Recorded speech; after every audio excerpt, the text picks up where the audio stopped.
আপনি এখন বলতেই পারেন, ভাই তেলের দাম বেড়েছে, এতে আমার কি সমস্যা? আমার তো বাইক কার কোনোটাই নেই। বহু নাটকীয়তার পর দেশে জ্বালানি তেলের দাম বাড়ানো, কেরোসিন, ডিজেল, পেট্রোল থেকে শুরু করে অকটেন পর্যন্ত সমস্ত ধরনের জ্বালানি তেলের দাম 10 টাকা থেকে 20 টাকা পর্যন্ত বাড়ানো হয়েছে। বিশ্ববাজারে জ্বালানি তেলের এই অস্থিতিশীলতার কারণে জ্বালানি তেলের দাম ওঠানামা করতেই পারে, এটা কোনো বড় সমস্যা না।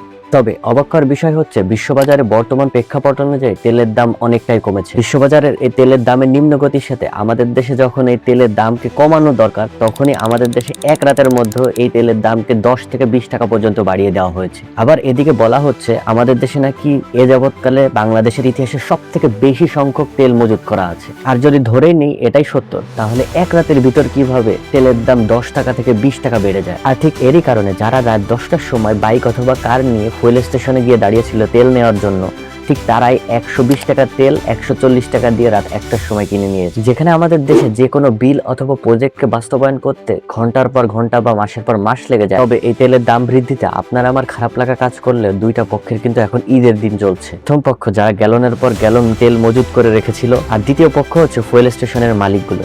এখন বলতেই পারেন, ভাই তেলের দাম বেড়েছে, এটা আমার কি সমস্যা? আমার তো বাইক কার কোনোটাই নেই। কিন্তু সমস্যা আছে ভাই।